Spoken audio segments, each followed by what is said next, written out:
कृष्णाय वासुदेवाय हरये परमात्मने प्रणताकलेशनाशाय गोविंदाय नमो नमः।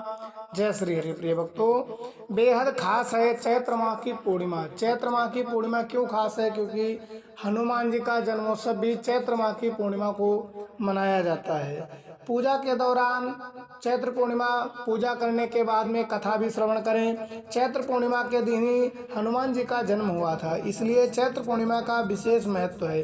धार्मिक मान्यता है कि इस दिन भगवान श्री हनुमान प्रभु श्री राम के सहयोग के लिए धरती पर जन्मे थे।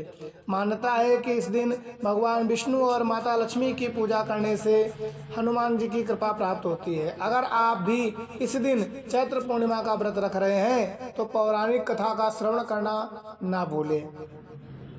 चैत्र पूर्णिमा पौराणिक कथा। एक नगर में सेठ सेठानी रहते थे। सेठानी रोजाना भगवान श्री हरि की पूजा भक्ति भाव से किया करती थी, लेकिन सेठानी का पूजा करना उसके पति को बिल्कुल पसंद नहीं था। इस कारण एक दिन सेठ जी ने उसे घर से निकाल दिया। सेठानी घर से निकलकर जंगल की ओर चल दी। रास्ते में सेठानी ने देखा कि जंगल में 4 आदमी मिट्टी खोद रहे हैं। ये देखकर सेठानी ने उनसे बोला कि आप लोग मुझे किसी काम पर रख लो। सेठानी के कहने पर उन्होंने सेठानी को नौकरी पर रख लिया, लेकिन सेठानी बहुत कोमल थी, इस वजह से उसके हाथ में छाले पड़ गए। यह देख चारों आदमियों ने सेठानी से काम छोड़ने की बात कही। उन्होंने कहा कि इसी की जगह तुम हमारे घर का काम कर लो। सेठानी के मान जाने पर वे अपने घर ले गए। वहाँ वे चारों आदमी 4 मुट्ठी चावल लाते और उसे बांट कर खा लेते। ये देख सेठानी को बहुत बुरा लगता। इसे देख सेठानी ने उन चारों आदमियों को 8 मुट्ठी चावल लाने को कहा। सेठानी की बात मानकर चारों आदमी 8 मुट्ठी चावल लेकर आए।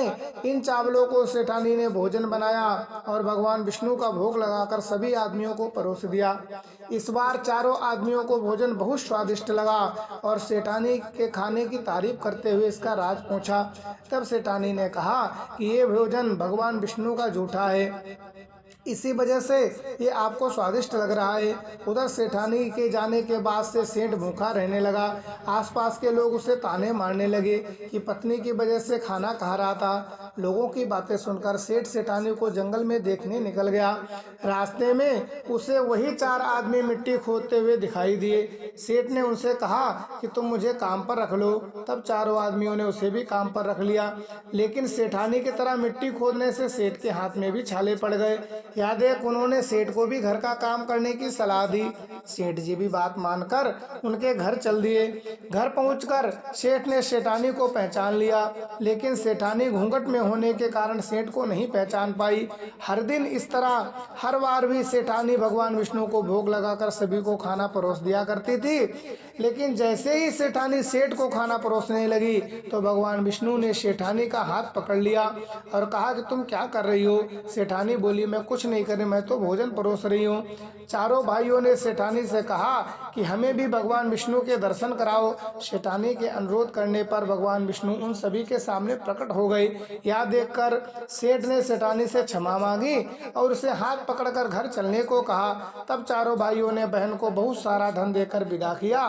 तब से सेठ भी भगवान विष्णु का भक्त बन गया और पूरी श्रद्धा से उनकी पूजा करने लगा। इससे उनके घर में फिर से धन की बरसात होने लगी। ऐसा मान्यता है कि इस दिन व्रत रखने से सत्यनारायण भगवान के साथ हनुमान जी, प्रभु श्री राम और माता सीता की कृपा प्राप्त होती है। जय श्री हरि। प्रिय भक्तों, आपका दिन मंगलमय हो। आप पर भगवान विष्णु की कृपा सदैव बनी रहे।